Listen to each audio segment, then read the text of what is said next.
Welcome to the Megacast. I'm Tyler Keefe in the studios of our flagship station, Civic Center TV and 89.3 Lakes FM. In addition, today we're also on a number of different community television, radio, and other media outlets. You can find more information about all of those places that we're broadcasting live and live to tape on our website at civiccentertv.com. Just click on our Megacast link. Among those places you can watch us includes on our website at civiccentertv.com. Just click on our Watch Live link and watch right there. 24 hours, 7 days a week, the Civic Center TV programming, including this, the Megacast, Monday through Friday, live from 10 a.m. to 12 noon and throughout the afternoons and the weekends for replays. You can also go to civiccentertv.com/coronavirus, and there you'll find a lot of helpful information about the COVID-19 pandemic, including the spread of COVID-19 cases, the variants of COVID-19, where you can learn more information about how those are different from previous iterations of the novel coronavirus that is the cause of this pandemic. Learn more about the vaccines, the booster shots, the shots for kids 5 to 11 years of age as well, and sign up for appointments here in places like Oakland County by getting resources from the Centers for Disease Control and Prevention, the Michigan Department of Health and Human Services, and the Oakland County Health Division. In addition, there we have our top stories each and every day when our website decides to work and not delay us by 10 minutes like it did today. And our top story right now, you're encouraged by medical professionals to get a booster vaccine, doctors say, as Delta variant spread ratchets up in Michigan yet again. This is from the Detroit Free Press. The message should be more urgent in Michigan. If you are eligible for a COVID-19 booster shot, get one now, said Dr. Anurag Malani, Director of Infection Prevention for the St. Joseph Mercy Health System. If you haven't had a dose at all, they encourage you, of course, to get vaccinated. And if you're not wearing a mask in public, indoors at least, they encourage you to put one on. The Delta variant of the virus isn't done in Michigan just yet, said Dr. Malani. Cases and hospitalizations are climbing in the state once again, despite falling trends in much of the rest of the country. Quote, we have not seen a decline in cases. We have not seen a decline in hospitalizations. In fact, actually, this week our numbers are probably the highest that they have been in the Delta surge, said Dr. Malani to the Free Press. He continued, we have 260 hospitalized patients with COVID across our 7 hospitals in Trinity Health System in Michigan. There should be stronger communication around the need for boosters. COVID hospitalizations rose 20% in just 1 week here in the state of Michigan, from 2,144 on November 1st to 2,580 on Monday, putting a crunch on hospitals that also are treating a large number of patients for other medical conditions. That means that physicians' offices, labs, outpatient clinics, and hospitals will remain open, but non-urgent surgeries and other procedures may have to be delayed, especially if they require an overnight hospital stay. The timing couldn't be worse. Colder weather is coming, which means more people are moving indoors where the virus spreads more easily. And the holiday season is also approaching, a time when family and friends gather together, so there's more interaction. That's another reason, Dr. Malani said, for anyone who's eligible for a booster to get it now. It takes 2 weeks after the injection to get the added protection from the shot, which would make eating Thanksgiving dinner with family and extended family a little bit safer. For people who are elderly or who have underlying health conditions that put them at severe risk for disease, a booster could give them added protection to prevent them from needing hospital care if they develop a breakthrough infection of the virus. Quote, the vaccines are quite effective at keeping people out of the hospital, said Dr. Malani. He continued, they're relatively effective at preventing severe disease, hospitalization, ICU care, critical illness, and death. Michigan's case rate is now at 342.5 per 100,000 people. It's going up across the state as well, more than double the case rate 2 months ago, when Michigan saw 152.3 new cases per 100,000, that according to the Centers for Disease Control and Prevention. Many people don't realize they're eligible for a booster. The shots aren't just for the elderly or those with immunosuppression conditions, cancer, or heart disease. The CDC has extended it, said Dr. Malani. If you have a BMI of 25 or greater, which is just mildly overweight according to that flawed measure, but a measure nonetheless. As long as it's been at least 6 months since your second dose of Pfizer and Moderna vaccines, or 2 months after a single dose of Johnson & Johnson, then you're all good to go. He estimated at least 70% of the adult population would qualify for a booster in Michigan based on their BMI standard and other conditions such as pregnancy and mood disorders. Smokers qualify, as do people with substance use disorders as well. This full article from the Detroit Free Press on our website at civiccentertv.com/coronavirus. Other news on the COVID-19 front as vaccine mandates continue to be executed in full across the state in a number of different sectors. That includes at our public universities and colleges, as well as Michigan State has now fired staff and suspended students who have refused the COVID-19 vaccine, and the University of Michigan may follow suit very soon. The state's two largest universities are sanctioning students and staff who refuse to comply with COVID vaccine mandates. This from the Detroit News. Michigan State University has fired at least 2 employees and suspended 16 students for refusing to get vaccinated. The University of Michigan could soon follow suit. The school has put at least 10 staff members on 30-day unpaid leave. University spokesperson Kim Broekhuizen said on Tuesday she wouldn't be more specific than that. U of M has also placed academic holds on 422 accounts of students who are not vaccinated. Employees who aren't vaccinated or don't receive approval for an exemption by December 8th will be fired, Broekhuizen said. And the students with a academic hold cannot register for classes for the next term. MSU and U of M are among the universities first universities to have announced in late July that a COVID vaccine mandate or exemption would be required for all students and staff for the fall semester. Both universities set deadlines for compliance at the end of August. MSU and U of M's 3 campuses are among 7 of the 15 public universities to require the vaccine, along with Wayne State here locally in southeastern Michigan and Grand Valley State University over on the west side of the state in Holland. At MSU, all students, faculty, and staff who have refused to be vaccinated, have not received an exemption, or do not have an exemption request pending, were referred for appropriate discipline, said MSU spokesperson Daniel Olson. The university allows exemptions for religious and medical reasons. It also offers online exemption, in which students can take classes solely online, attest that they will not be present on campus or on any school property. MSU has granted 3,500 such exemptions to students, faculty, and staff. The university suspended 16 students for the remainder of the semester, and others are making their way through the disciplinary process, said Olson. Students who are suspended from the university for any reason do not receive a refund for their on-campus housing or tuition, he added.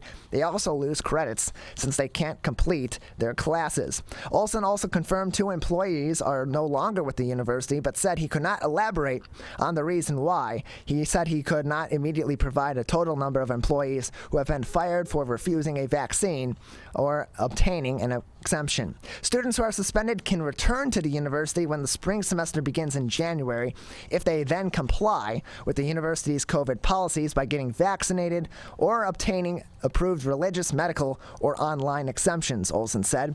Employees who are fired can reapply for positions, but they must also comply with the mandates by either getting vaccinated or obtaining an exemption. At the University of Michigan, 98% of students have self-reported as being vaccinated, and 91% of employees report the same, according to the university's COVID-19 dashboard. 2 MSU employees who were fired for declining to get vaccinated within the last week are Craig Aim, a video producer, and Dan Rohrer, an educator at the MSU Extension, according to a statement by the new Civil Liberties Alliance, a Washington, D.C.-based civil liberties organization. Aim, a Langsburg resident, and Rohrer, who lives in Ludington, on Friday joined a federal lawsuit against Michigan State University filed by the NCLA, the organization said in a statement. The NCLA filed the lawsuit in August on behalf of the 37-year-old Jana Norris, an MSU supervisory administrative associate and fiscal officer who works remotely. Norris argued she had natural immunity after contracting COVID-19 late last year, and her immunologist said vaccination was medically unnecessary. In late August, the Western District of Michigan Michigan U.S. District Judge Paul Maloney denied a request for a temporary restraining order against MSU's mandate from Norris. In October, Judge Maloney also denied the request for preliminary injunction challenging MSU's vaccine mandate for employees with naturally acquired immunity to COVID-19. The NCLA has filed a notice that it will appeal Maloney's decision to the Sixth Circuit Court of Appeals, said Janine Jonas, an NCLA litigation counsel. Quote, like Plaintiff Norris, they pose no threat to the MSU community in light of their naturally acquired immunity, Jonas said. Yet MSU has chosen to pursue a vindictive path unsupportable by any science, thanks to the courageous plaintiffs in this case, along with many other Americans.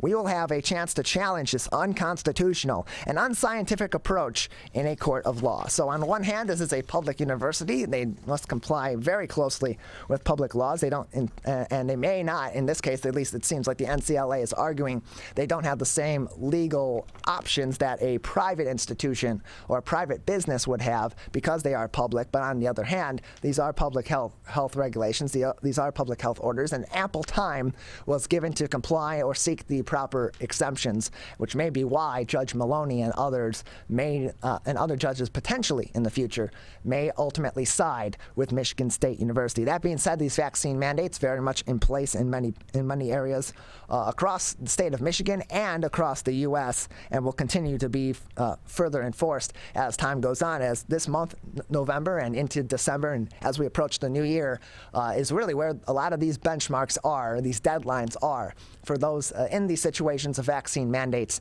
to comply in one of many ways, many options that are provided to them. We have an interesting show ahead of you today. Coming up next, I'll be speaking with Katie Shubnell. She is the development manager of Kids on the Go, a Share Detroit charity. Will be one of our partnering charities on Mondays, Wednesdays, and Fridays at 10:20 now through November 30th, as we promote Share Detroit affiliated charities leading up to Giving Tuesday and through Giving Tuesday. That's coming up next at 10:20. At 10:40, Denise Smith, the implementation director of Hope Starts Here, will join me at 11 o'clock. I'll be joined by Sherry Finsilver, the VP of the International Essential Tremor Foundation. That coming up at 11 o'clock. At 11:20, we'll be joined by Jeromie Ortiz, Talent Acquisition Manager at Busch's Fresh Food Market. And then at the bottom of the 11 o'clock hour, we'll cap off the show talking about COVID-19, the state of the spread of the virus in Oakland County and throughout the state of Michigan, as well as the importance of getting a booster shot, of getting children 5 to 11 years old vaccinated, and the ways that this colder season, that the flu season, may also impact the COVID-19 metrics and vice versa going forward. Dr. Russell Faust, the medical director over at the Oakland County Health Division, will join us on the show as well. That's all coming up next. You're watching and listening to the Megacast. Whether you're the city, the county, or the Huron River Watershed Council. As partners working together to protect our water resources, we agree. Pet waste is a source of harmful bacteria in the Huron River. When it's left on the ground, it can wash into the storm drains. These lead directly to our streams. No filters, no treatment. Here's one thing we know that can help keep our water clean. Pick up pet waste and trash it. Pick up pet waste and trash it. So pick up pet waste and trash it. There's one water, and it's ours to protect. Who is struggling right now? I am. My son is. Many are struggling with anxiety, depression, and substance use. Before it becomes a crisis, reach out to MyCal, the Michigan Crisis and Access Line, for free confidential support 24/7. Available in the Upper Peninsula and Oakland County. Just call or text 1-844-44-MyCal or chat online at michigan.gov/MyCal. A message from the Michigan Department of Health and Human Services. Motorcyclists are hard to see. To keep everyone safer, it's important to always look for them and know where most crashes occur. 84% of motorcycle and vehicle crashes happen on streets, not highways. And most crashes with motorcyclists occur when vehicle drivers are turning left. So before turning, especially to the left, make sure you look for motorcyclists. Then look again. It could save a life.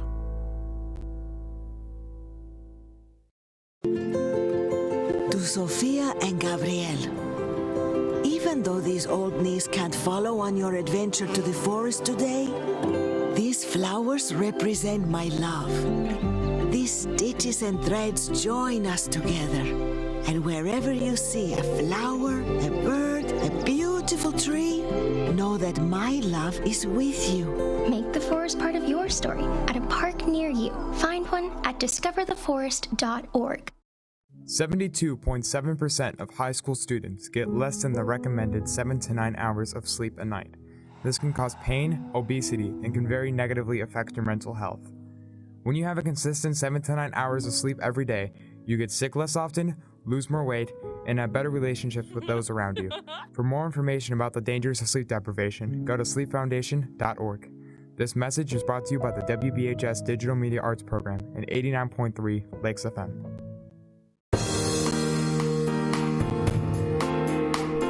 Welcome back to the Megacast. I'm Tyler Kieft in our studios here in West Bloomfield Township, although we're broadcasting all throughout the state of Michigan on a number of different community television and radio outlets, as well as online all throughout the state on My Michigan TV. You can learn more about all the places you can find us live to tape, and on demand by going to our website at civiccentertv.com and clicking on our Megacast link. Joining us now is Katie Shubnell. She is the development manager at Kids on the Go. Joining us is one of our first charities affiliated with Share Detroit during this holiday season as we approach Giving Tuesday, to talk to us a little bit about her charity, Kids on the Go. Katie, thanks for being with us today. Good morning. Thank you for having us. Appreciate having you on. So Kids on the Go works primarily with children with special needs. Tell us a little bit about your organization and the work that it does with these children with special needs and their families. Sure. We were founded in 1999 by Christy Shana. At the time, Christy Shana was a speech therapist at a local hospital system here in Southeast Michigan.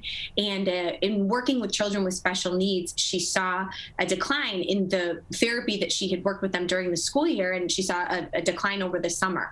Neurotypical children typically take, a few weeks back in September, once they get back to school, to reboot and recall, everything that they learned from the previous school year. Children with special needs across the board typically take about until December. So that decline that happens over the summer months, and losing that precious time of all the skills that they, that they acquired from the previous year, was something that Christy noticed, and she wanted to do something about it. The problem was that therapy services for those children was just really cost prohibitive for most families. At that time in 1999, I think it was about $80-ish for a 15-minute therapy session, which again, you'd need a few times a week. So once again, cost prohibitive for most families. So Christy worked with a local health system and got some donations to fund therapy services for those children over the summer. And that was how Kids on the Go camp came about. We're joined by Katie Shubnell. She is the development manager of Kids on the Go camp, joining us on the Megacast. And so can you tell us a little bit about how the pandemic impacted the programs that you provide? Being that Kids on the Go camp does have a number of different activities that are pretty interactive, the pandemic had to have had a significant impact on that. What was that impact, and how did you ultimately as an organization continue to provide your services during the pandemic? Sure.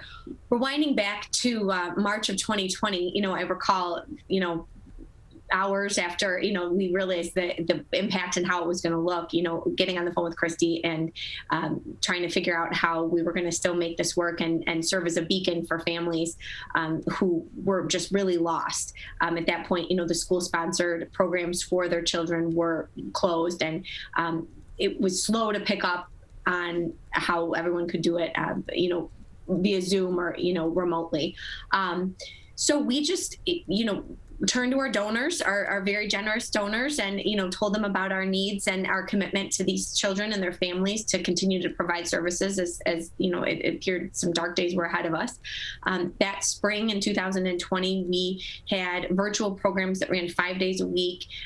They were art programs. They were social sessions for some of our teens, just to give them a chance to check in. That structure for children with special needs is very important. So we were very happy that spring of 2020, we were able to help provide some structure to the children and their families during the day, during the week, whatever it was, and kind of give them a chance to get to the outside world.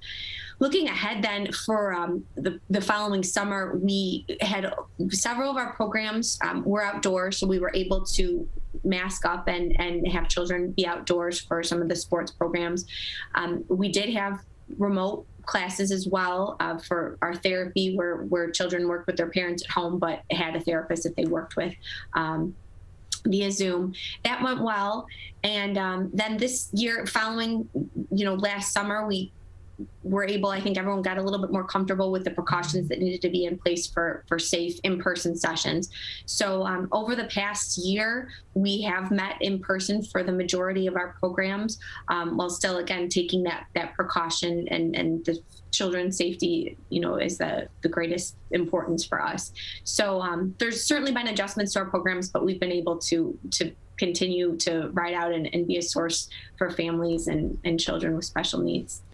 As we have been for the past almost 24 years. We're joined by Katie Shubnell. She is the development manager at Kids on the Go Camp, joining us on the Megacast. You can learn more information about the charity by going to their website at kidsonthegocamp.com or by looking at their information on Share Detroit's website as well. And so the pandemic took a significant toll on a number of charities and nonprofits in a variety of different ways, mostly financial, sometimes in terms of their volunteer opportunities or their volunteer base, and certainly in the case of many of their programs that previously were constantly running or were annual programs. In terms of Kids on the Go Camp, how did the pandemic affect what your needs are now because of the experiences of the past 20 months or so?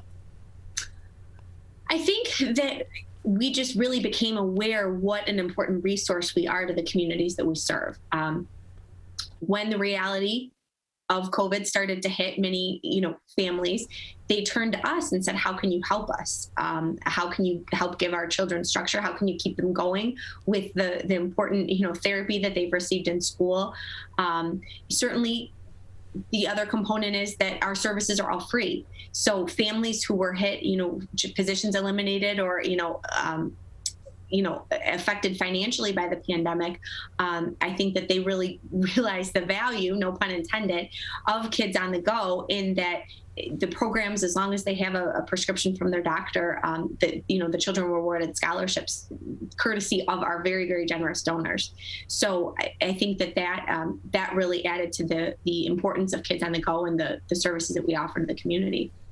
We're joined by Katie Shubnell. She is the development manager at Kids on the Go, a charity joining us in partnership with Share Detroit, where we'll be joined by one of their 231 currently sponsored charities each and every Monday, Wednesday, and Friday at 10:20, leading up to Giving Tuesday and just beyond Giving Tuesday, now through November 30th.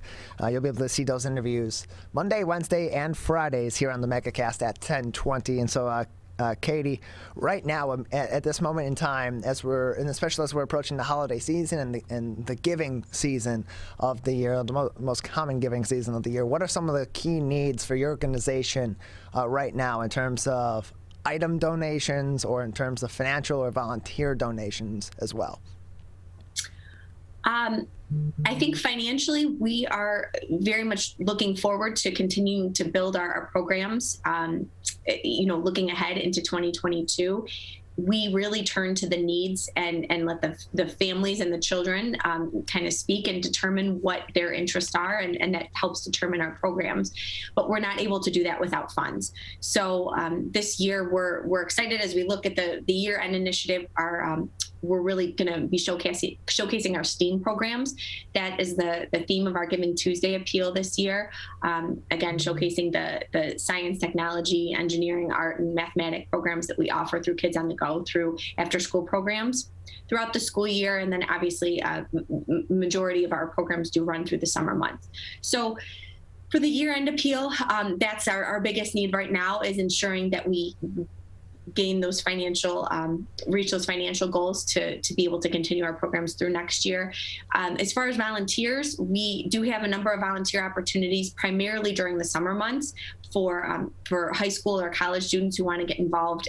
We use the most volunteers probably within our sports programs, our fun and fitness that need a lot of extra hands, and we always appreciate that. We're joined by Katie Shubnell. She is the development manager at Kids on the Go Camp, joining us today on the Megacast. You can learn more information about this organization, and including ways that you can donate and participate in some of their upcoming benefits and events by going to their website at kidsonthegocamp.com. Again, that is kidsonthegocamp.com. And so, Katie, I mentioned you have some different events and benefits that are coming up. Give us a little preview about some of those different events, what people can expect from them, and how they can participate as well. Sure. Well, again, our initiative that kicks off on Giving Tuesday, that will be also included on our Share Detroit page, is our Giving Tuesday Full Steam Ahead theme. So we're very excited about that. That's, more of a virtual and a fundraising initiative. But then next year we have our annual golf outing, and it is next May at Cherry Creek Golf Club. You can get more information for that on our website. And then we're very excited. We're less than a year out officially from our gala, which is going to be at the Soundboard at Motor City Casino next year on Saturday, November 5th. Again, more information will be on our website for that event, but it's a disco theme. We have the band book. We're really excited to get back in person for that event next year. That's an event the gala we typically do every other year. So there's a lot of anticipation built around that. It's a fun event, a fun evening, an auction that starts online, that even those people who don't participate in the event next year will be able to still register for the auction. So we're going to be gearing up towards that over the next 12 months.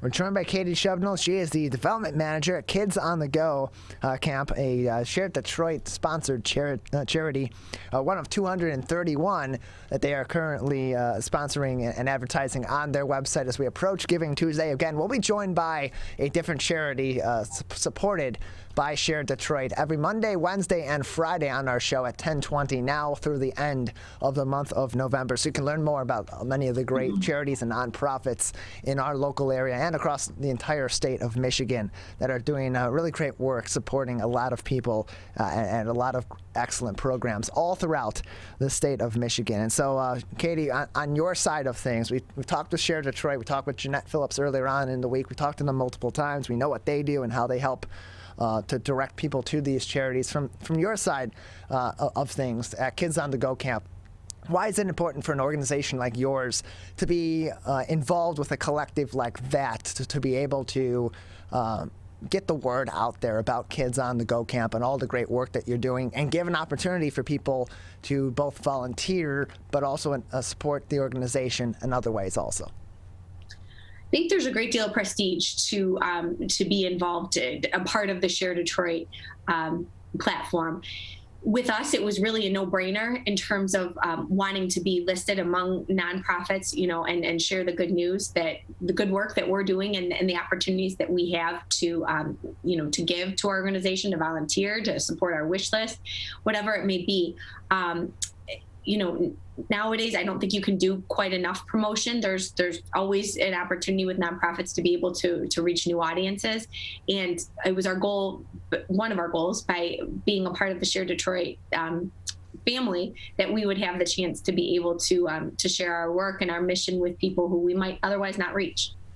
We're joined by Katie Shubnell. She is the development manager at Kids on the Go Camp. Learn more about them, and as well as how you can join them at many of their upcoming events and benefits by going to their website at kidsonthegocamp.com. Again, that is kidsonthegocamp.com. Katie, just another couple minutes with you before we'll say goodbye today. Anything else that our audience should know about Kids on the Go Camp at this time, or anything else that's coming up in the future that people should be keeping an eye out from your charity? we're very excited to be able to work with families throughout all 3 counties, Wayne, Macomb, and Oakland, here in Michigan. We, again, as I said earlier, we take note from our families. We take cues from the children in terms of what programs we might be offering that they want to see. This past summer, we offered a bucket drumming class that was a real hit for the children and teens who participated in that. We have a Picky Eaters class that's sponsored by the Children's Foundation of Michigan that we're very grateful for. Again, taking a look at the needs of children with special needs are more likely to be picky eaters. Again, that was brought to our attention by our families. So, we're excited to be able to continue that relationship with the parents and learn from them as far as what their needs are. So we encourage those to get involved and to share things that they'd like to see through Kids on the Go Camp. We have a wonderful team of therapists and great resources, again, brought to you by our donors that we're able to provide what we can free of charge. Well, Katie, we appreciate it. Thanks for joining us and telling us more about your nonprofit. Great. Thank you again for having me. Appreciate it. You can learn more again, kidsonthegocamp.com. That is kidsonthegocamp.com. And again, we'll be joined by a different Share of Detroit supported nonprofit or charity every Monday, Wednesday, and Friday at 10:20 a.m. to talk to them about their organizations. You can learn more about all 200 and now 233, as they've added a couple more nonprofits since we spoke to Jeanette Phillips earlier on in the week.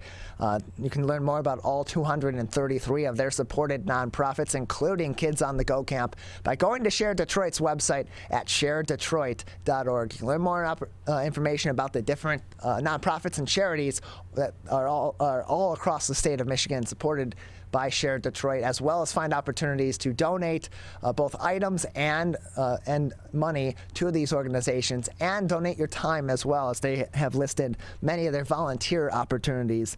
Also, there are 233 nonprofits that are being supported, 211 with volunteer opportunities, and over 1,000 different items that you can purchase through Share Detroit's Amazon wish lists for these organizations as well. Again, that is at sharedetroit.org. We're going to take a quick break. On the other side, we will talk about childcare, and I'll be joined by Denise Smith, the implementation director of Hope Starts Here. That is coming up next. You're watching and listening to the Megacast.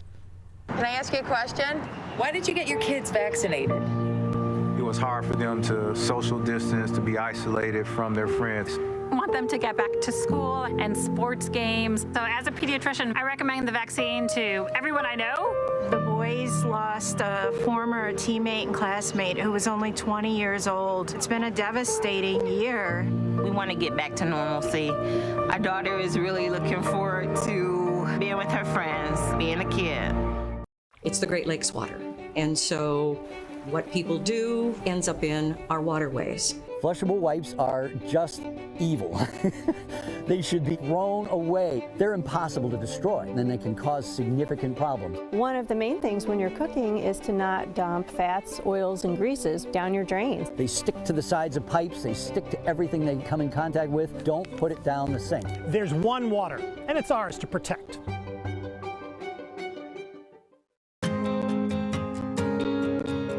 When times get dark, we can't see the help that's all around us. When you don't know where to turn, let 211 be your guiding light.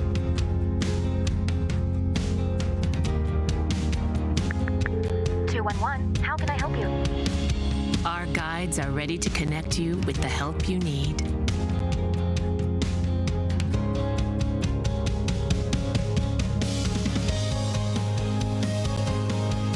For help with food, healthcare, mental health, and other resources, call 211 or visit 211.org. 211. Get connected, get help.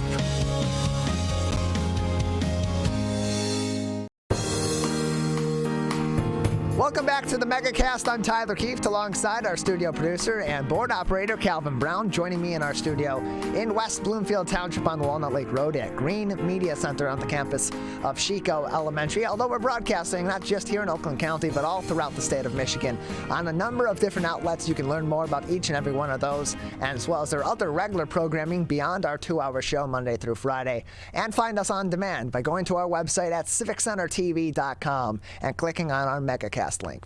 We're joined now by Denise Smith. She is the implementation director of Hope Starts Here, and she's joining us now on the Megacast. Denise, thank you for being with us today. Thank you for having me. Appreciate it. Yeah, appreciate having you here with us. So tell us a little bit about Hope Starts Here. What does your organization do to benefit children and families in the Detroit area? Certainly. Hope Starts Here, Detroit Early Childhood Partnership, actually began in 2016 as a community engagement process to learn more about what families and children need, specifically given the a huge amount of the gap or deficit that existed where 1 out of every 3 children couldn't find access or have access to early child care. Even if they needed or wanted it, it didn't exist. And we still are working on that seat gap and mitigating it. We've made some progress to date.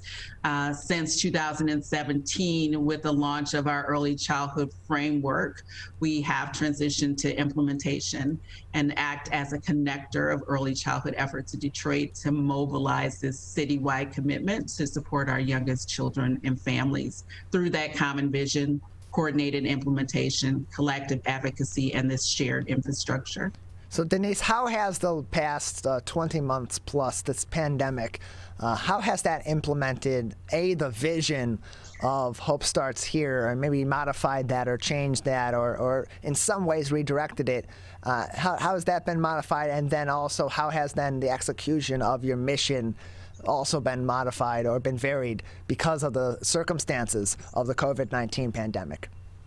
Certainly, COVID has no doubt heightened the need and made it much more apparent to a broader stakeholder group, which is actually an advantage to the effort. What we saw at the height of COVID, where we were beginning with a 28,000 seat gap for children, and I included infants and toddlers, and largely those numbers existed for our infant toddlers. At the height of COVID, because of programs closing or not reopening, we saw that quickly scale to 43,000 seats that did not exist for parents to be able to go to work or school. So our effort really was about doubling down and making sure that we could retain the seats that we had, assist programs to reopen. And now in our advocacy work and the work that we're doing with policy leaders in Lansing and locally is to ensure that the stabilization grants and all the other funds that are coming down to stabilize early childhood care is actually utilized and accessed by those programs, and that families are taking advantage of these quality opportunities that we're supporting to build out. So I would say that COVID certainly exacerbated all need that we see and have seen across the state, from mental health to early childhood, and made that a much more combined and collective effort across these particular sectors of our society, including businesses that needed those particular employees to come back to work. And because they didn't have child care for their children and meet that need, they were unable to do so. And so in terms of meeting those needs, because you, as you mentioned, the need for child care on the educational side, on the mental health side, they're all connected, but they're also individual issues and they're individual factors that need special attention just on their own, and sometimes in multiple cases or in a mixed bag situation with many kids and with many families. Given the crisis that we're in and the way that the pandemic changed how people get involved with different organizations, how much people are involved in things outside of their work life or in addition to their work life, or whatever the case may be, how did that ultimately force an adjustment from Hope Starts Here in order to continue to provide those services. Not only that, but provide an additional need for these services that became so apparent over the last 20 months plus. Yeah. So the beauty of Hope Starts Here is that we are operating and implementing using a distributed leadership model. What that means is the ecosystem that we know should exist and has various facets, from health to education to facilities and brick and mortar to the connectivity between our early childhood system, K-12, including transportation and housing and all of those other adjacencies, in order to make sure that that child is healthy, born healthy, is safe and thriving. These systems need to be cooperating and working together. And so the beauty of our framework is that we are looking holistically at the child in the context of family, in the context of community. And our distributed leadership model allows for community-based organizations and leads who may be experts in the health, in facilities, in early childhood development, and the educational supports to those teachers and staff at programs are now all a part of the work together, coordinated, working across imperative to ensure that the system is actually responsive, coordinated, and sustained in support of young children and families. So young children meaning from birth or pregnancy all the way through age 8. So those transitions into the K-12 system that will actually, the points where children are up to their learning and then testing are actually being coordinated and supported in a very meaningful way. We're joined by Denise Smith. She is the implementation director of Hope Starts Here, joining us on the Megacast. You can learn more information by going to their website at hopestartsheredetroit.org. Again, that is hopestartsheredetroit.org. And so you are going to be hosting your 5th summit. That's coming up November 16th and 18th. Tell us a bit about that event. Is it in person? Is it virtual? And what people can be expecting to experience by attending? Yes, it is virtual, and thank you for asking. I'm a parent of 3 adult children and now my 11-year-old niece. And as parents, we want our children to have better than we did. And getting opportunities for all children actually means that we need to work together. I've been talking a lot about this coordination. This summit is looking at our coordination and working together towards social justice. And by that, we mean that every child and their family, no matter where they live or how much they have, has equal rights, equal opportunities, and equal treatment. That's why we have co-designed this summit with parents, so that other parents, community members, and supporters can talk about and actively work towards justice, which goes beyond equity. In fact, to a state in existence where current interventions or hands up aren't needed.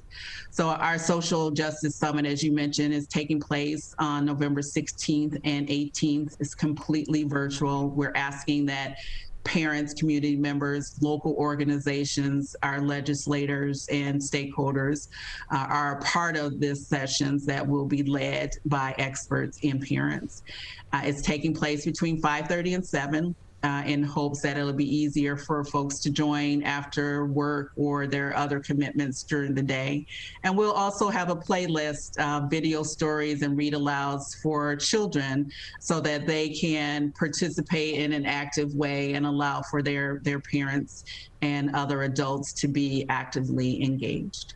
We're joined by Denise Smith. She is the implementation director at Hope Starts Here.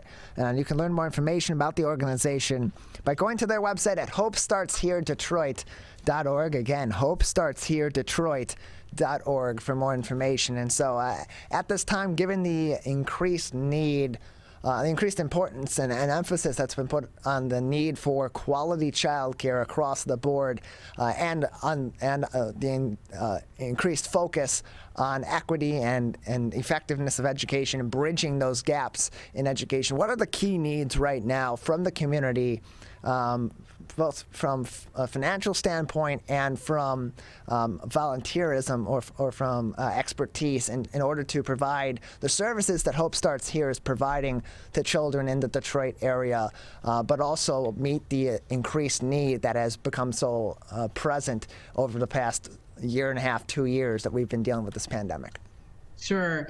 I would say that right now, and I've been in early childhood education for 27 years, and we are at an unprecedented moment in terms of the investment and financing that is available to actually build out a system that will sustain the supports necessary for adults to lean in and be what they need to be for the young children to be ready for school, to be ready for life.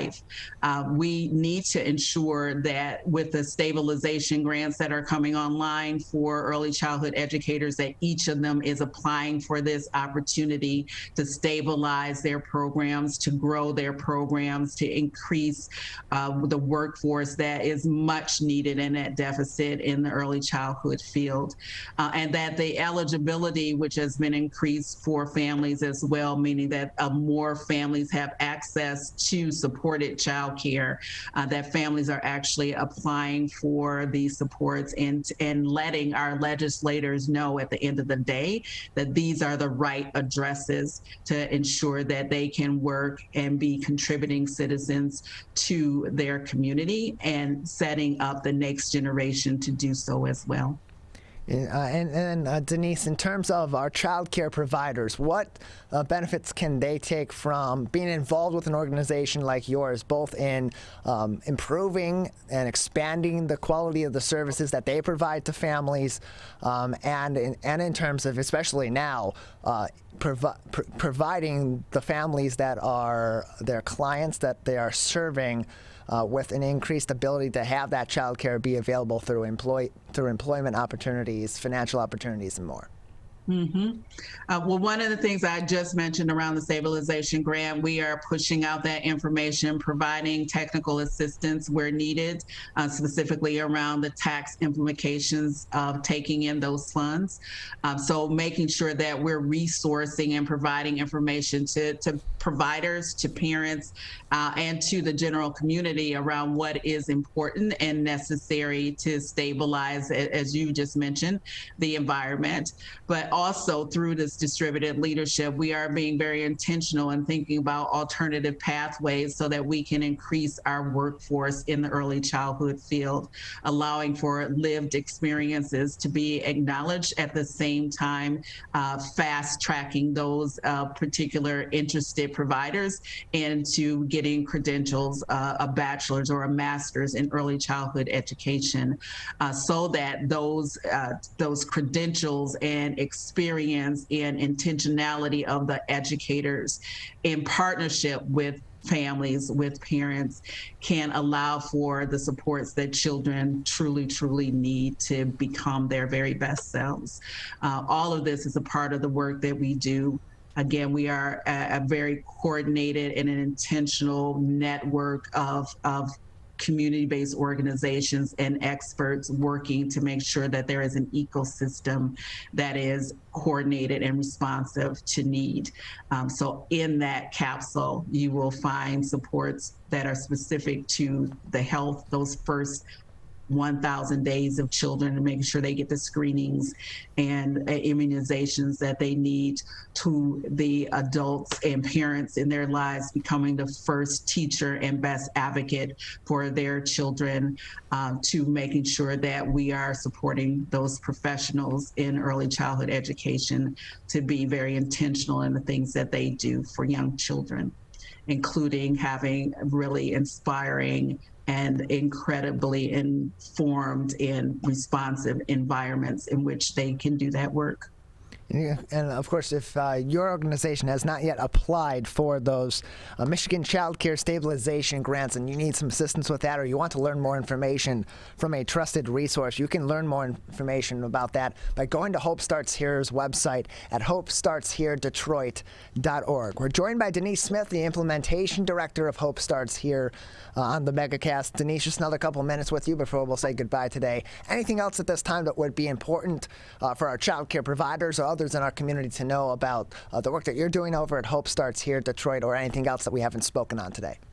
Yeah, I would just want to put another pin on the work that we're doing at the summit because it is intergenerational. We know that the things that we're asking be addressed are not only going to impact the parents and children of today, but those in our future. And so intergenerational justice, simply put, is the responsibilities and duties that this present generation has towards the next and those that come after it. It refers to the right to life and liberty that's enshrined in law, but also considers whether the actions we take today might curtail the autonomy and capabilities of future generations. So we want to be very attentive to the decisions, our responses, the actions that we take, and how we equip families and others to be able to advocate on behalf of themselves and their children. So again, I'm inviting you and welcoming you to come join and learn with us together how we take those next very actionable and intentional steps. If you'd like to take part in the Hope Starts Here Social Justice Summit of 2021, that is happening November 16th and November 18th. That is next week, Tuesday and Thursday, from 5:30 p.m. until 7 p.m. It's a virtual event, free to attend, but you do have to register. To learn more information and to register for that event, go to Hope Starts Here website at hopestartsheredetroit.org. And if you want to go straight to the summit page, that is hopestartsheredetroit.org/summit. Denise, thank you for joining us. Thank you. It's been terrific. I appreciate the time. Thank you for your time as well. Denise Smith, Implementation Director of Hope Starts Here Detroit. Again, learn more information about the organization, including for you child care providers, if you need more help and more information with the stabilization grants that are now available. That is also on their website, and you can register for the Social Justice Summit next week, Tuesday and Thursday, November 16th and November 18th, by going to their website, hopestartsheredetroit.org. We're going to take a break. On the other side, we'll kick off the second hour of the show on your radio homes for the Megacast. 89.3 WBLD, Orchard Lake, West Bloomfield, Keagle Harbor, Sylvan Lake, and 88.1 WBFH, Bloomfield Hills. After the break, I'll be speaking with the Vice President of the International Essential Tremor Foundation, Sherry Finsilver, about Essential Tremor, about the organization, and about her upcoming keynote speech at one of the JVS Human Services events. And that is benefiting the Women to Work program that has been benefiting women entering the workforce and continuing in the workforce for over 30 years. That is coming up next. You are watching and listening to the Megacast.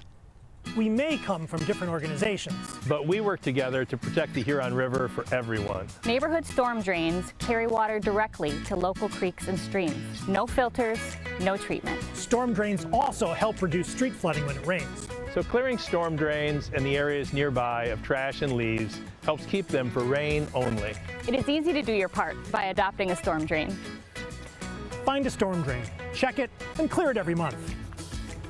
So keep storm drains for rain only. There's one water, and it's ours to protect. If you are struggling to afford your internet bills during the pandemic, there's a temporary government program that may be able to help. It's called the Emergency Broadband Benefit, and it provides up to a $50 monthly discount on your broadband bill to qualifying households. Find more information about the program, including if you qualify and how to enroll, at fcc.gov/broadbandbenefit, or call toll-free at 833-511-0311. A public service announcement from 89.3 Lakes FM. We as Michiganders feel connected to this resource in a way that I think is really powerful. Conservation starts with a caring, committed community. For me, it's peaceful to have a relationship with the river.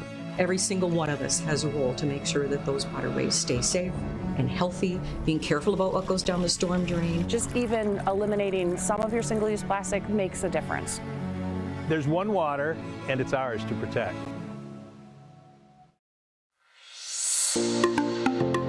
Did you know that nearly 3.31 million Americans don't get their annual checkup? Going to the doctor regularly is extremely important and is a crucial factor in maintaining good health. Make sure you are visiting your local doctor often and telling them about any health concerns you have. For more information, contact your local healthcare provider. This message is brought to you by WBHS Digital Media Arts Program and 89.3 Lakes FM.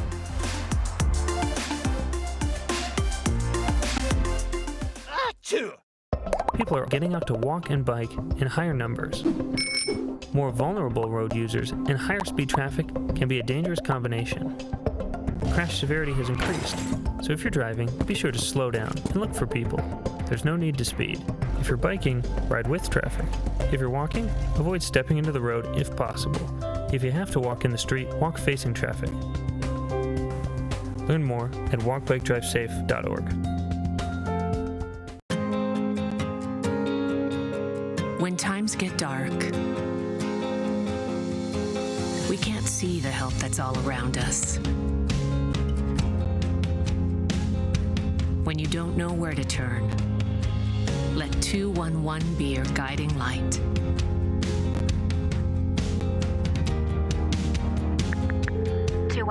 How can I help you? Our guides are ready to connect you with the help you need.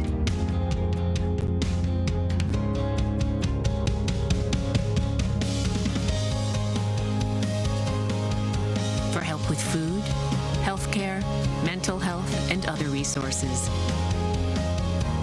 Call 211 or visit 211.org. 211. Get connected, get help.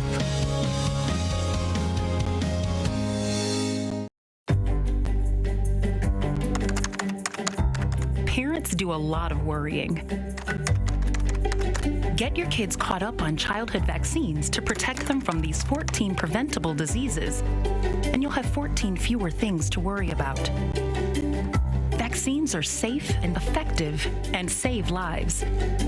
So let's get caught up on vaccines and worry about something else. Get the facts at ivaccinate.org.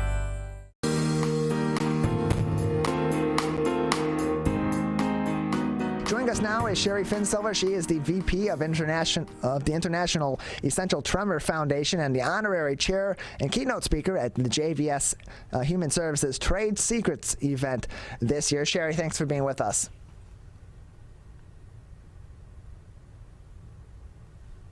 I am not currently hearing you. You might be muted over there, Sherry. You can take a look. There you go. There we go. I think I'm here now. Yes, right? Now I can hear you. Welcome. Hi, Tyler. Nice to see you. Nice to see you as well. So tell us a little bit about the International Essential Tremor Foundation and the work that it does to help people with essential tremor all around the world. It's the organization that represents essential tremor patients. It's based in Kansas City, and we just celebrated our 30th anniversary. I think it was 4 years ago.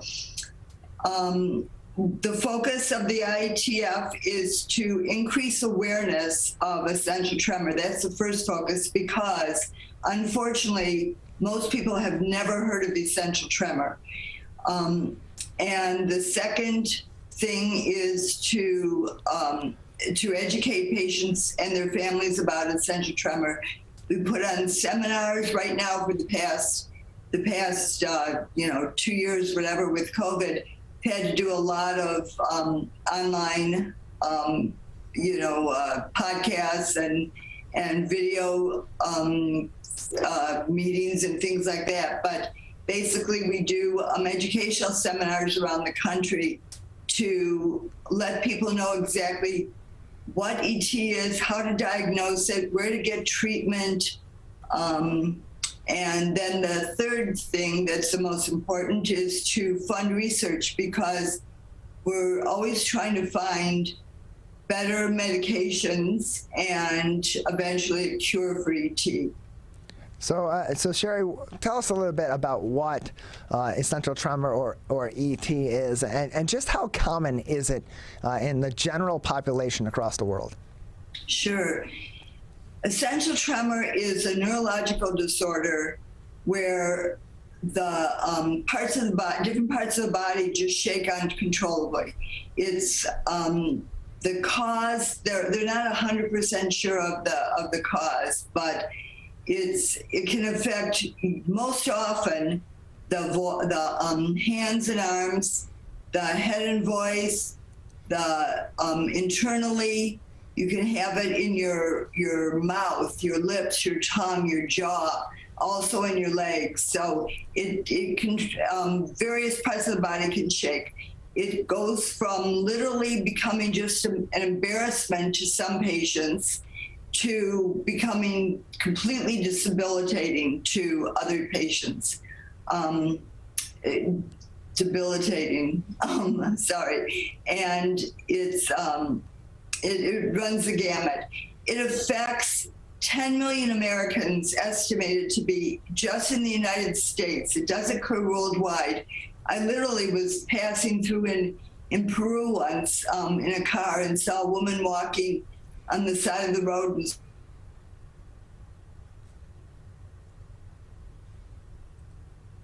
It does occur worldwide. It occurs equally among both sexes, and yeah, that's generally what you see with essential tremor. Right now, the treatments, there's only one first-line medication. First-line meaning that the medication was created specifically for essential tremor.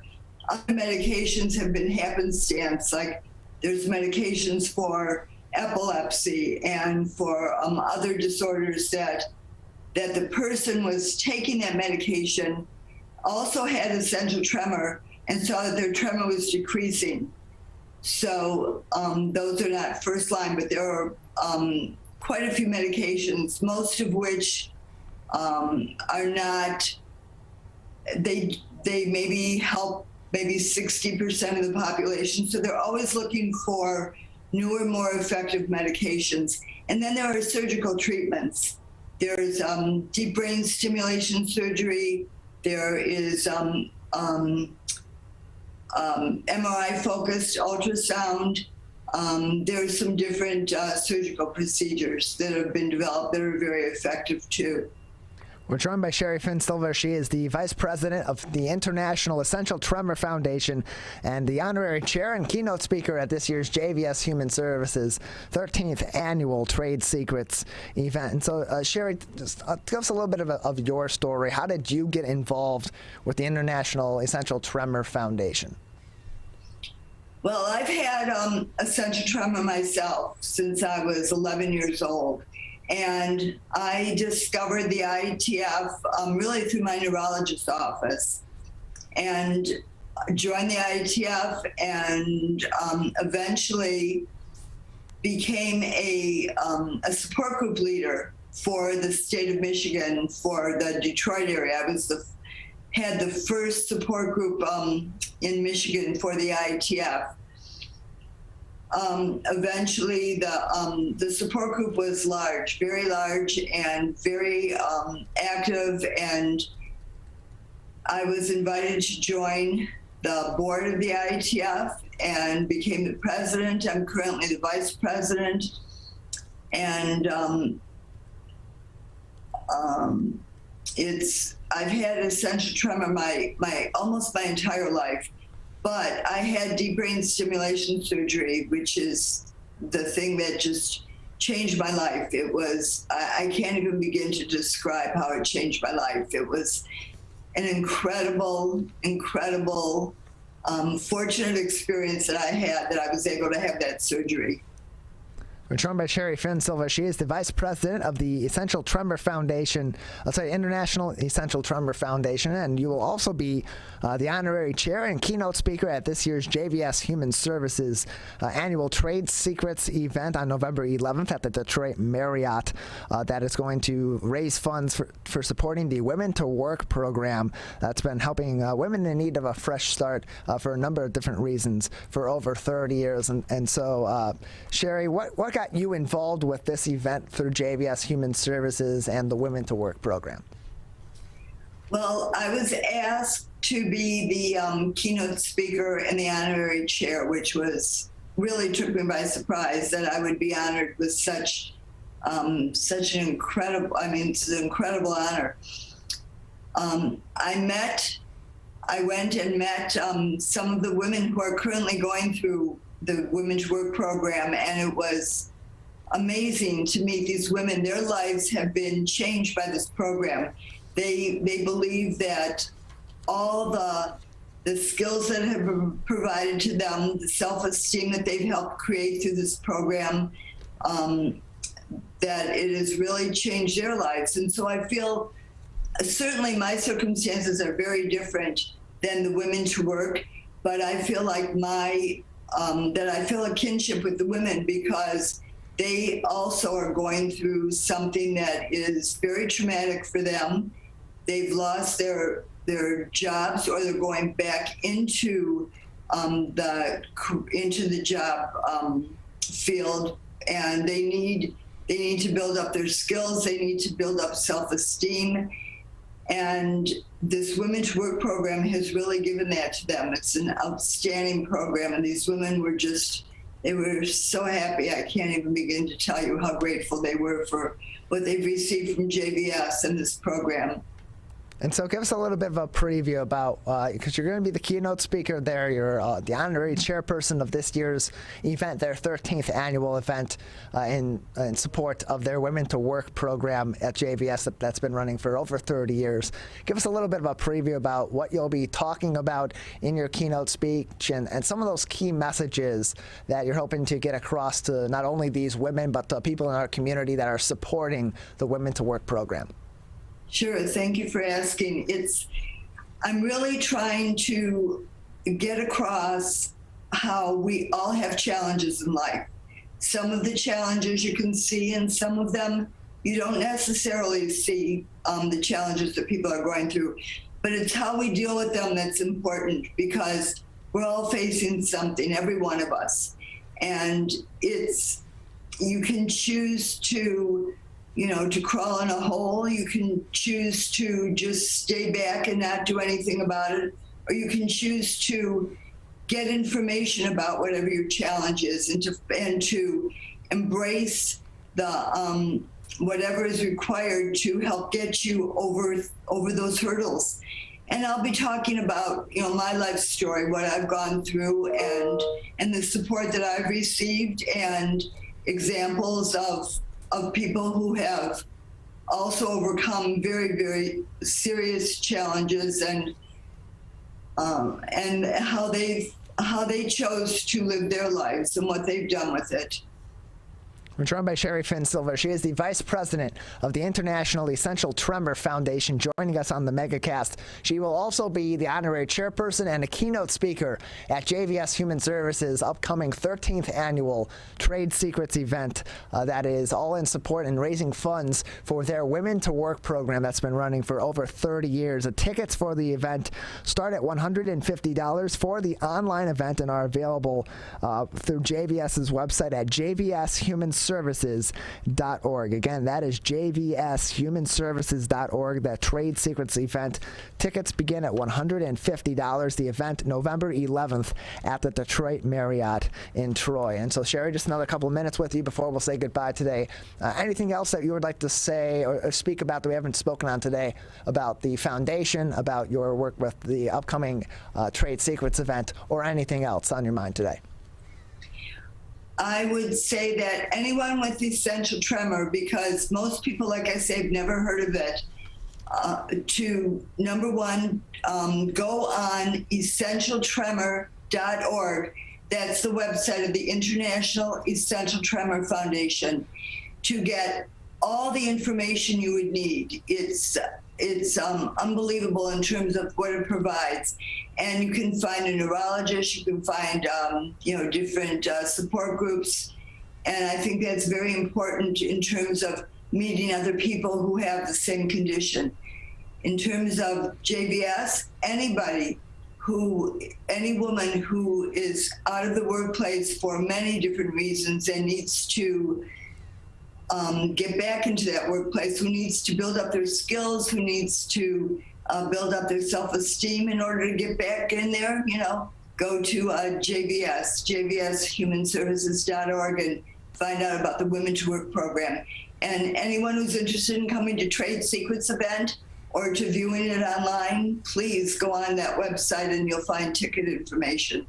Well, Sherry, we appreciate your time. Thank you so much for telling us about the International Essential Tremor Foundation and giving us a preview of the Trade Secrets event that you'll be the honorary chairperson and a keynote speaker for coming up on November 11th. Thank you so much, Tyler. I appreciate it. We may come from different organizations, but we work together to protect the Huron River for everyone. Most of the pollution that goes into our rivers is carried by rainwater that flows off of roads, parking lots, and rooftops. The leaves and bark of a single tree can retain a surprising amount of rainwater. Depending on its size and species, it could be 100 gallons or more. It is estimated that an urban forest can reduce annual runoff by up to 7%. Here's one thing that we know can help keep our water clean.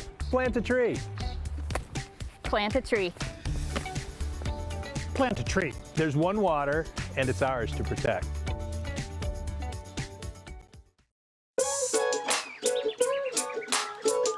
One of the things you can look for in your friends is a change in behavior. These can be big changes, they can be small changes in mood, physical appearance. They may be sleeping less or sleeping more, drinking more, or their eating patterns may be different. One big change that can be pretty obvious is change in motivation. Do they no longer want to play basketball? Do they no longer want to play video games?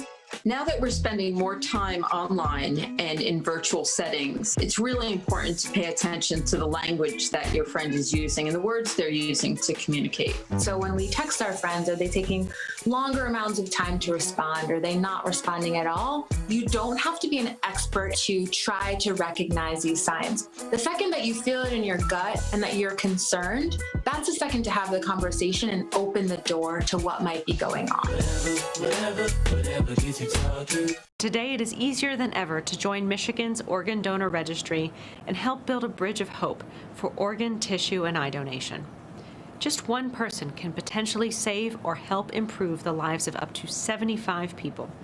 By joining, your legacy could be the gift of life. Sign up today at michigan.gov/SOS or at any of the more than 145 Secretary of State self-service stations located across Michigan. Be part of Michigan's Bridge of Hope by adding your name to the Organ Donor Registry. When times get dark, we can't see the help that's all around us. When you don't know where to turn, let 211 be your guiding light.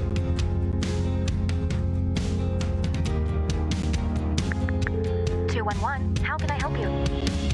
Our guides are ready to connect you with the help you need.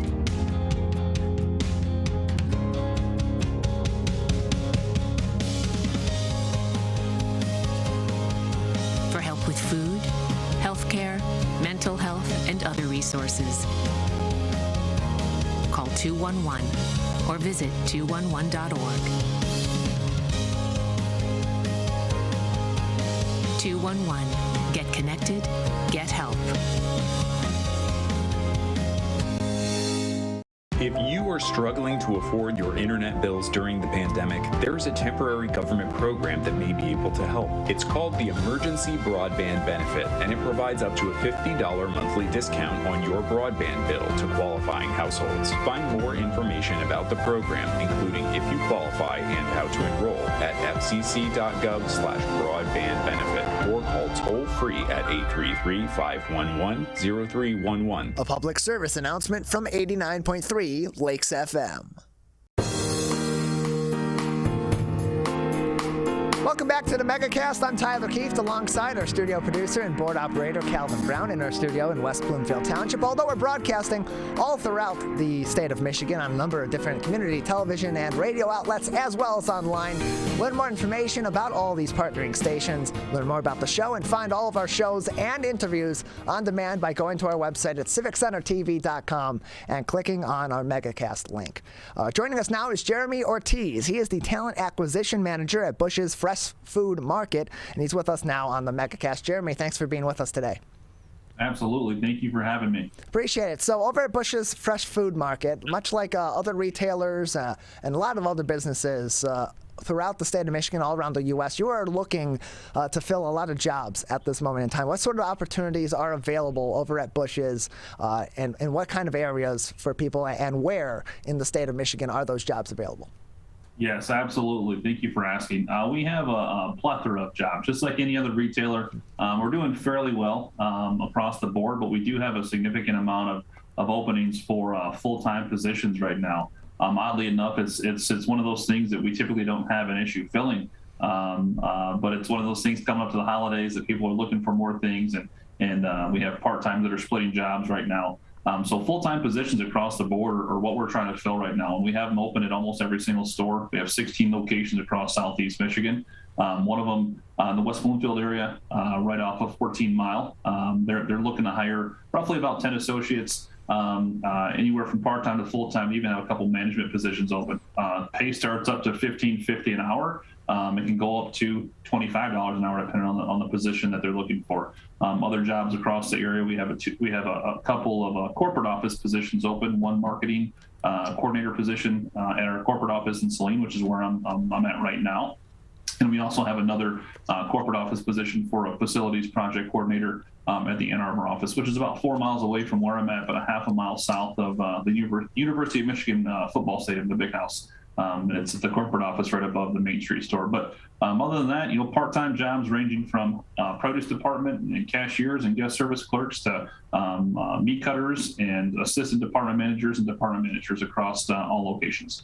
We're joined by Jeromie Ortiz, talent acquisition manager at Busch's Fresh Food Market, joining us today on the Megacast. And so, Jeromie, we knew in the past months it's been extremely difficult for a lot of businesses in many different sectors, so private and public, to be able to hire staff to fill the needs, particularly full-time, but also those part-time jobs as well. Have you found in the last several weeks or last couple of months, as we've gotten out of the summer and back into the fall, and as things have sort of changed in some ways but not in others with the pandemic, that it's gotten easier, or has it really stayed the same in terms of the efforts for hiring staff and being able to fill those positions? Sure, yeah, good question. It's been an ebb and flow. So we typically see trends and follow trends in recruiting. That's kind of how it works for us, forecasting from previous years. The past 2 years have been somewhat of an outlier for us, not being able to trust the data. But going off of last year, I mean, we're skyrocketing through the roof when it comes to overall headcount, applicant flow. Things have been going pretty good for us. We see ups and downs and dips and peaks here and there. Over the past few months, it's been fantastic. Getting about 2 to 3 times more people in than what we did the previous months before that. We're seeing a little bit of a dip the past couple of weeks, but going into the holidays, I'm assuming that we're going to see a little bit of a spike. People want to make that extra money, and we actually have those positions open seasonally as well. So anybody looking for positions across the board, I have numbers here that are right behind me. The tech jobs number 734-228-1314, and we also have QR codes all over our stores for anybody interested in working as well. We're joined by Jeromie Ortiz, talent acquisition manager at Busch's Fresh Food Market, joining us on the Megacast, talking about many of their open opportunities for employment across the board, both in their stores, also at the corporate offices, as Jeromie mentioned earlier on, and of course, as he showed earlier, the visual there with the phone number and a text number, so you can find more information as well about those open positions. And so, Jeromie, what's been interesting is that there seems to be 2 schools of thought in terms of the hiring and the staffing crisis that these businesses are in right now. One school of thought is that there's a worker shortage. There aren't enough people that want to be in these jobs, and so it's difficult for businesses to fill them. On the other hand, it's also from the candidates' side of the coin.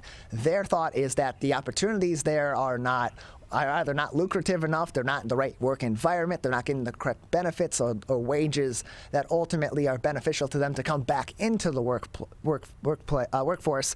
And so we're seeing this situation where businesses that are kind of adapting and going the middle ground of that are having a much better opportunity to fill the positions they're looking for. And businesses that are sticking to their guns and are really just not being adaptive in the situation are continuing to struggle, or maybe are having some semblance of luck. In terms of what you found, with the candidates that then do come in for interviews, do have successful interviews, do end up taking these jobs, what have you found that they are looking for, and how does that led to you adjusting your approach from Busch's to the hiring process?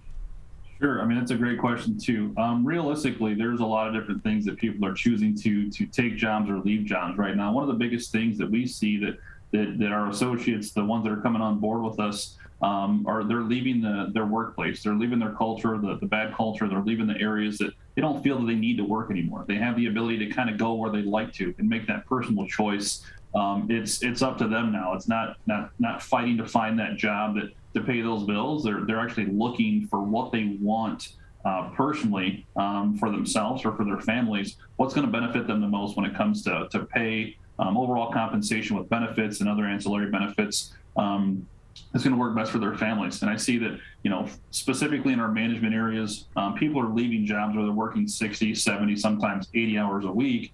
And they're taking a step back and saying, hey, why am I doing this? I'm not spending time with my family. I'm not getting the vacations that I need. I'm not taking the time away from work that I'm actually earning. And we want to help provide that benefit to them. And so that's kind of where we see a lot of people coming to us or even coming back to us saying the grass wasn't necessarily greener. The developmental process here was much better, more organized, more resources, better benefits. The big thing right now for us is a push for benefits. We have fantastic benefits. We pay premiums for all of our full-time associates that work for us. There's nothing that comes out of their pocket for medical, dental, or vision. We have tuition reimbursement. We've adapted and added a whole bunch of other types of insurance. We have pet insurance now. We have essential worker voluntary benefits where they get discounts on cell phones and $10 or $20 tickets to Broadway shows in Detroit, at the Fisher Theater, to a whole bunch of other things too. There's other opportunities that people come here for, culture and lifestyle, volunteer and events that we have, places that we give back to, education, and things like that.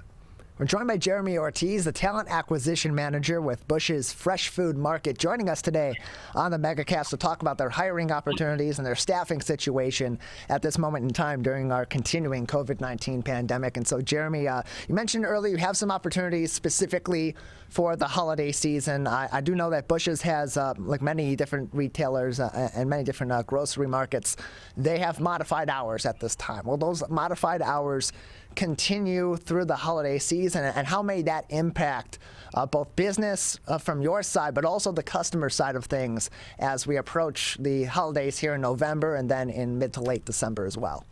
Sure. So we'd like to keep a fairly consistent structure. When COVID hit, we had to change our hours significantly to benefit the populations that were older, that needed to shop during certain times, and also benefit the communities as well. So we actually have an operational hour of 7 to 9, 7 a.m. to 9 p.m. every single day, all stores. That's not going to change throughout the holidays. We want to make sure it's consistent for our associates that are working for us.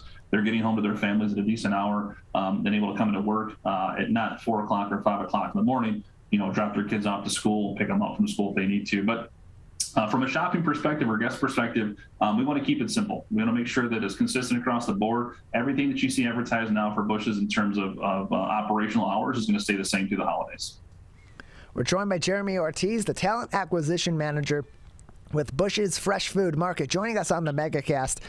Busch is a locally owned chain of 16 grocery stores, including locations here in West Bloomfield, where we originate our broadcast, but also throughout southeastern Michigan in places like Rochester and in Novi. And so as we're going through the hiring process in so many different sectors, one thing that's been consistently discussed when talking about the hiring situation are the benefits or other other incentives that are being provided in the hiring process are being listed in order to attract some of these employees that may otherwise have overlooked these job opportunities or may disregard them for better opportunities that are out there. What has Busch been doing in order to provide, in terms of providing those incentives, what are available, what benefits may be available for some of these positions that are currently open at this time? Benefits for our company have been something that's been talked about since we changed our benefit packages a handful of years ago. We have medical, dental, vision, which is a big ticket for us. I mean, it's a fantastic plan. We go through Priority Health. We offer all of our full-time associates. The managers get benefits day one.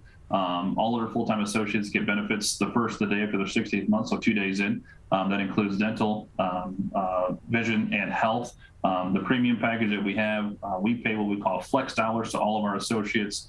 It's nothing that comes out of their paycheck. It's something that they technically earn for their benefits. They're not charged for it. They're not taxed on it. And that goes directly towards their premiums. So nothing comes out of their pocket for their premiums for medical benefits. Also, the other thing is tuition reimbursement. Even part-timers, we provide them with tuition reimbursement to go to any school they feel is beneficial to them, along with other things that we have partnered with through the state. We have, I believe, over 20 associates right now taking advantage of the essential worker program through grocery workers that legislation has passed for grants for them to go to school for anything they would like to. Our tuition reimbursement covers up to 50% for part-timers, 75% for full-timers, and if you're management or in the corporate office management system, we pay up to 100%. That includes grad school and undergrad, and it does cover anything that's related to our business, from agriculture, from culinary to facilities to IT, HR, marketing, finance, you name it. It pretty much runs the gamut across the board.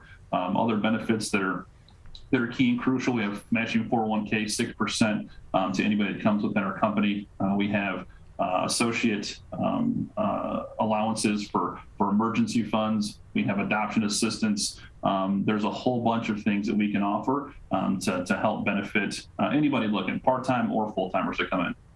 We're joined by Jeromie Ortiz, the Talent Acquisition Manager at Busch's Fresh Food Market, joining us today on the Megacast, a locally owned business since 1985, over 5,000 Michigan-based products in their store. And so it is a locally owned chain. It is a local small business in comparison to some of the other bigger grocery chains that are throughout the state of Michigan. How does that change both the opportunities that you're able to provide to potential workers from here in the state of Michigan or others that may come in?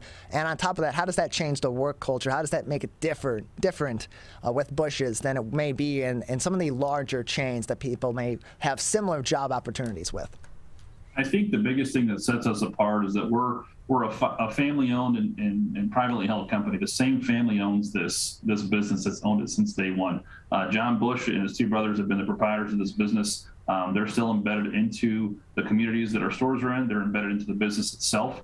One of the family members is Christy Hess. She's the director of our human resources department. She's my supervisor, and she is part of the family. And then there's other family members involved in the business. I think that the biggest thing that sets us apart is the family atmosphere that we have, the work-life balance, the culture that we set day one, letting people know that we understand that you have other things outside of work that need to be done. We express imperatively in everybody that comes on board to let them know that we want you to spend time with your family. We want you to do those things with your kids. We want you to do those things with your spouses. We want you to spend time with holidays. We get Thanksgiving and Christmas off, something they added in the past couple of years. It's little things like that that make a huge difference across the board. You see people in the corporate office like myself, the CEO, the director of HR, the VP of marketing, the SVP of the company, they're walking around stores all the time talking to our associates. We have luncheons every quarter. We just got done with 2 luncheons for the HR team that we did with associates in the stores, just to get ideas from them, on culture, to get ideas from them for recruitment, hiring strategies, and things like that. What are things that are going good? We take that feedback and put it back into the stores. They ask, we listen, is what we like to say. We want to make sure that they understand that we're part of they're part of our family and part of the business. So I think the biggest thing that sets us apart compared compared to other larger chains is just the atmosphere in general. There are a lot of people that come from larger chains where they're working 60 or 70 hours a week, and that's not the expectation here. In the office, even if you're salaried, the expectation is 45 hours. You go anyplace else and you're making salary in retail, you're looking at 55 to 65 hours plus is the minimum expectation. So operationally, we do fantastic, but it's the big thing that sets us apart is just the atmosphere in general. So coming on board, making sure that you're one of 1,600 associates, but out of those 1,600 associates, that you still get treated like an individual, not just a number or a group. We're joined by Jeromie Ortiz, Talent Acquisition Manager at Busch's Fresh Food Market, joining us on the Megacast. Busch's with a number of different job opportunities available in their more than 16 grocery stores all across the state of Michigan, including here in West Bloomfield and Rochester Hills and in Novi, and just a few of those in our immediate coverage area on the Oakland County side of things here on the Megacast. And so, Jeromie, lastly, on the COVID-19 front, because that has a huge impact on whether people want to seek jobs in certain places, and as we're seeing, especially lately with vaccine mandates, mask requirements, other precautionary measures being taken by a number of different private and public entities, it has an impact on whether or not people stay at those jobs or continue at the jobs that they're currently at. What are the current precautions that are in place at Busch's and any requirements for vaccination or precautions such as mask wearing in your stores and in your offices? Sure. We go off of what the CDC and the state recommend. We've been doing it since day one, since Jump Street when COVID first started happening. We had shut a ton of departments down just to make sure in terms of close contact and touch points. We still have people that clean touch points every 15 minutes in our stores. We've brought an outside service in to start doing that. We've trained our associates on how to do that. So they're going through and doing that in the stores every 15 minutes, every door handle, every case, everything that anybody touches on the freezers or anything in between. That stuff is being cleaned. Recommendations from the CDC and the state is recommending that you wear a mask. If you're able to, if you can, regardless of vaccination status. That's what we live by here in the office and also in the stores.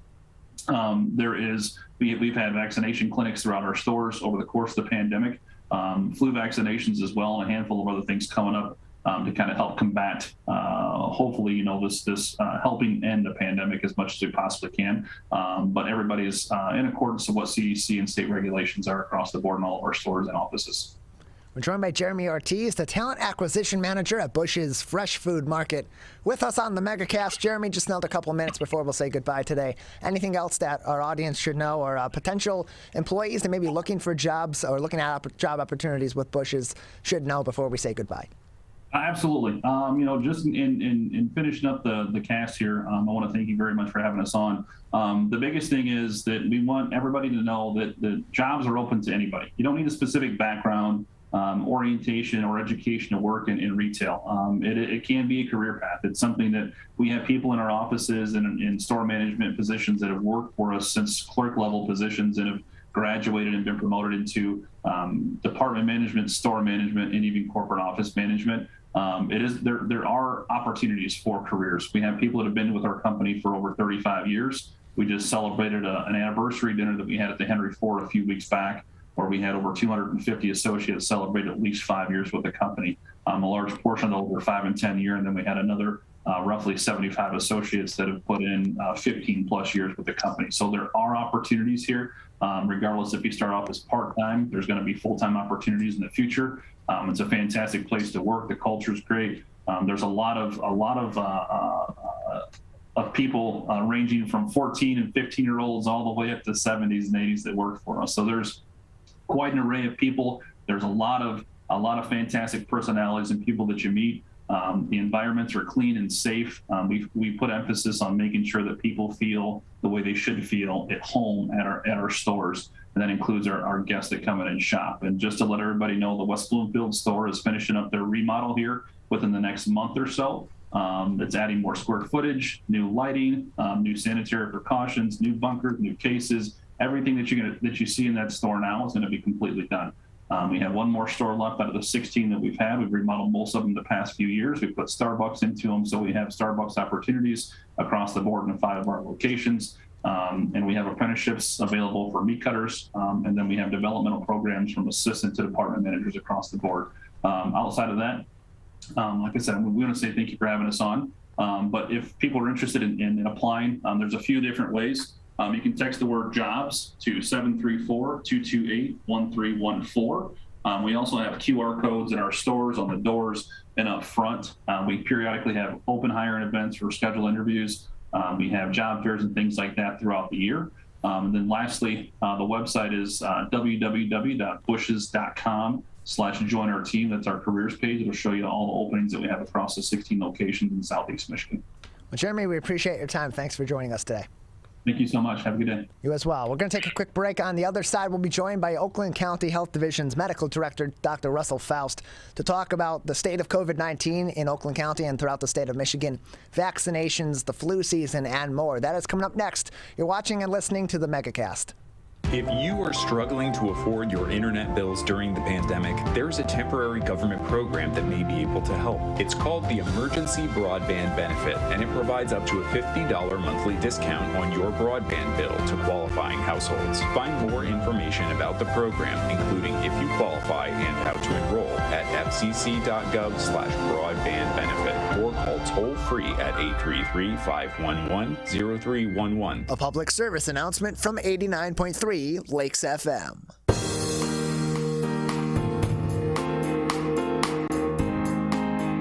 Joining us now is Dr. Russell Faust. He is the Medical Director of the Oakland County Health Division. Back with us once again on the Megacast. Dr. Faust, thanks for being back with us. Hi, Tyler. Thanks again for the invitation. Appreciate it. So things are seemingly becoming more and more normal. It would feel like here in Oakland County and throughout the state of Michigan, despite the situation with COVID-19. That being said, we're still very much in a scary spot right now in terms of the spread of COVID-19. The surge that began a few months back doesn't really seem to be showing any signs of coming to an end anytime soon. Where are we with that? And what is the prognosis looking like right now in terms of where this surge may be going and what the timeline could be for it? Well, I'll tell you, it is a little discouraging. The numbers that I watch very closely are the numbers of hospitalized COVID-19 patients in our hospitals here in county. And, you know, we had been down quite a ways, but over the last 2 or 3, even 4 weeks, we just kind of very gradually continued to trend upwards. And that is a concern. And there are many factors involved in that, or, you know, based on many people returning to an in-person work situation, our colleges being back in session and on campus. We have international students back on our campuses. We have international travel back up. And we have, you know, an unfortunate number. Vaccine front. Because part of the issue is that, like you just finished with on that previous point, we're still just not seeing enough people going and getting vaccinated. Where are we in Oakland County in terms of in comparison with the rest of the state and the rest of the country on our vaccine front, and where are we still lacking in terms of parts of the population that have not gone to get vaccinated just yet? Well, I'm, you know, glad to say that we're in pretty good position here in Michigan, and we're in very good position here in Oakland County.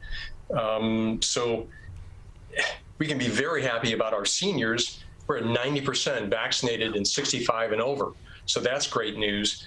In the 16 and older group, and you can see I'm cheating here. I've got my little cheat sheet. We're at 76.1% vaccinated. And in the 12 and older, we're at 75%. You know, that's all very good. Where we really need to focus right now, unfortunately, we now have access to this vaccine for the 5 to 11 range children. Because we know that though children are less susceptible to severe illness from COVID-19, there have been nearly 2 million children ages 5 to 11 who've tested positive during this pandemic. More than 8,400 have been hospitalized. And so kids still can become severely ill, can still die from COVID-19. And they are also susceptible to something called MIS-C, or multiple system inflammatory syndrome of children, and this can be devastating, and certainly many of those kids have died from those infections and complications. The the concern is that children are often only mildly infected, and it's written off as a cold, maybe a mild flu. And despite that, they can be transmitting COVID-19 to their family members or kids at school or teachers or others. And so I think the thought by CDC and FDA, it is important to get this cohort of kids, ages 5 to 11, vaccinated. Fortunately, we're very excited now to have the vaccine here at County, and we're partnered with 15 schools throughout the county. And really, one of our goals is to make the children and their parent or caregiver really comfortable in that environment. And so we're doing these vaccine clinics indoors in schools in a familiar and comfortable environment for those kids. You know, we announced it, I think, Friday. We already have 6,400 children registered to be vaccinated. I want to tell folks listening or watching not to be discouraged. If they want their child vaccinated, we'll be able to get them vaccinated. It just won't happen today necessarily. So 2 places they can go to get their child registered: OaklandCountyVaccine.com or call 800-848-5533. We're joined by Dr. Russell Faust. He's the medical director at the Oakland County Health Division. All that information he just gave out in terms of where you can sign up for vaccine appointments and call for more information. You can get all that by going to our website at civiccentertv.com/coronavirus. At the top of the page, the third link on the top line there is Oakland County. I'll take you directly to their COVID-19 page, and right at the top of that page is their nurse on call hotline information, call line, email line, text line, and then quick links for the vaccine hub. All places you can find more information and get in contact with Oakland County for these vaccines. And Dr. Faust, in terms of the greater population and getting more of the greater population vaccinated, how critical is it now, not only in Oakland County, but across the board as we continue to try to inch our way out of this pandemic, to have this demographic of 5 to 11-year-old kids now be eligible for vaccines, where many of our adults that's been available to for the better part of a year at this point now almost. We've kind of hit that full lull right there, and this new population that previously hasn't been able to get vaccinated, now they can. How does that help further bring us along? Well, again, you know, this will help immeasurably, and I'm really hopeful that this is a great tool to help end this pandemic. And the primary reason is that, again, kids can become infected with COVID-19 and transmit it on, but never really be thought to be ill. You know, their parents won't necessarily get them tested. They, you know, every little kid has the sniffles. They go to school and they pass it on to their teacher or their classmates, and they can pass it on to family members, elderly family members who are especially vulnerable, and it just continues the pandemic. So I think this is an important tool to help end the pandemic. And then just to speak to some of the vaccine hesitant or some of the detractors of these vaccines, because they were brought through a process so quickly for emergency authorization and including for the children ages 5 to 11 years old. People will often, when they're detracting from the vaccine or encouraging people against being vaccinated, refer to it as experimental, or we don't know the future implications of this vaccine, and all of that are commonly thrown out there. What do we know about this vaccine to tamper that sort of mindset toward this being experimental and being kind of a mystery and being just one big kind of petri dish that we're all in, instead of it being an effective vaccine that's been well tested? No, I really appreciate that, the ability to address that.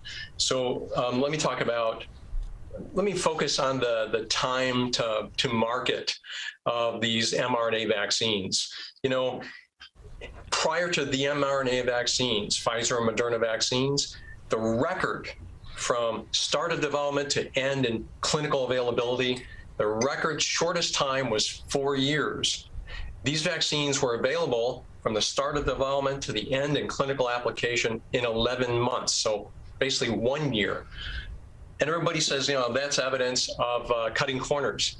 The fact is, this method, mRNA for a vaccine, had been in development for 2 decades previous to this pandemic, and in fact had been developed for Ebola application. And in fact, the mRNA vaccine as a method had been FDA approved for Ebola vaccination for, I think, 2019 had been approved for Ebola.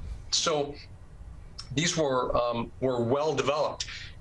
With regard to the speed to use this as a COVID-19 vaccine, we were very fortunate in that unlike other vaccine methods, the mRNA vaccine is able to simply take all the method that had been developed, take out the message for a protein, swap in a different message, specifically for the spike protein for COVID-19, and now use that same method. So really the 11 months was really taken up by the clinical trials. Now, most clinical trials require on the order of something like 3,000 patients to be examined using a new vaccine. There were more than 40,000 patients, 40,000, and the normal is about 3,000. So the FDA, knowing that this vaccine would be under the microscope, that it would be highly scrutinized, more so than any other vaccine in history, they demanded very, very high numbers be in the clinical trials. They did the same thing for the pediatric clinical trials. Pfizer had been had their clinical studies available months ago, and FDA said go back and increase those numbers. So again, the speed to market had very little to do with cutting corners and more to do with an available method that had been already developed for Ebola and other applications. And that's one of the benefits of this method, the mRNA vaccine. It's basically used as a cartridge system, and they can swap it out. Frankly, as a physician that's responsible for vaccinating our population, I'm looking forward to a time when all of our vaccines transition to a message RNA vaccine.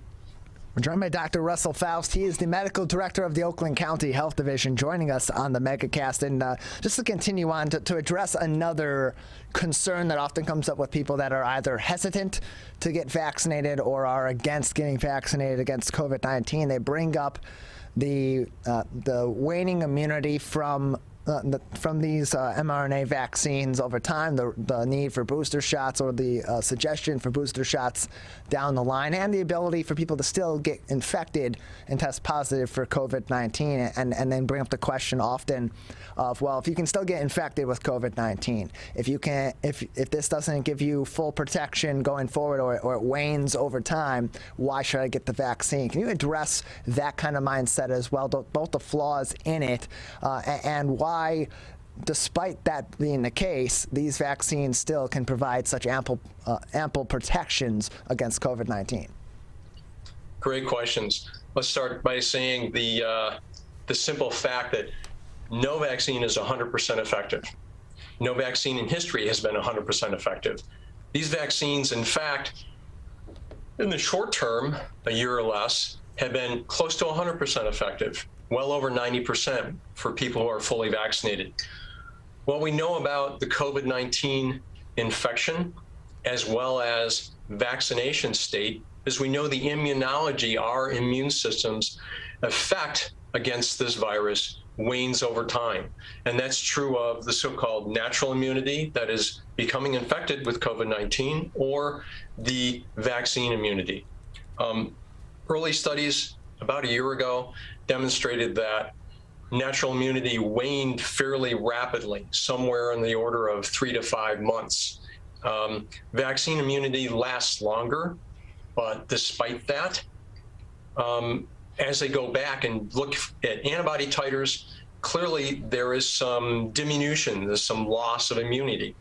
So especially for those who have an already weakened immune system, people with cancer or on chemotherapy or a variety, a long list of medical illnesses or ailments, diagnoses, CDC has authorized what they're considering to be a third dose to optimize their immune response. And for the rest of us who are either have maybe comorbidities, are especially vulnerable, are exposed to infection based on our vocations, physicians, nurses, bus drivers, cab drivers, etc. Based on our potential exposure, they have also authorized booster doses. So, I don't have a crystal ball. I can't really project into the future whether this is going to end up being like the flu vaccine. But, right now, I'm thinking it looks like at some point we will require boosters. This is unlikely to be the last booster we see for the COVID-19, unfortunately. We're joined by Dr. Russell Faust. He is the medical director at the Oakland County Health Division, joining us on the Megacast. You can learn more information about COVID-19, about the booster shots, about the vaccines for children 5 to 11, and sign up for your own vaccination yourself through Oakland County. Going to our website at civiccentertv.com and clicking on the coronavirus link, and then on the Oakland County link, or going to oaklandcountyvaccine.com. That is oaklandcountyvaccine.com. And you mentioned comparisons to the flu shot. That this is a safer method and more effective method than the flu shot vaccine that we get every single year. But we also are in a year now where the pandemic restrictions that were in place and extreme precautions that were in place in the first year of the pandemic are by and large either severely reduced or out of the cards altogether.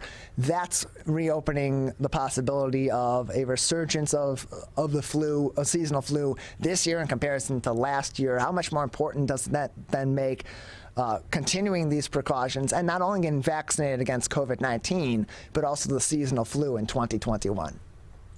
Thank you so much for that, Tyler. It's as if I've sent a script to you. This is a very important point. I really appreciate it. The fact is, as people are loosening up those restrictions, people are back together face to face. As we're entering the usual cold and flu season, we're all coming indoors instead of having meetings outside. We are going to be exposed. We've seen a number of other respiratory viruses peak in the last month or so. We expect to see flu do the same. So people should get the flu vaccine.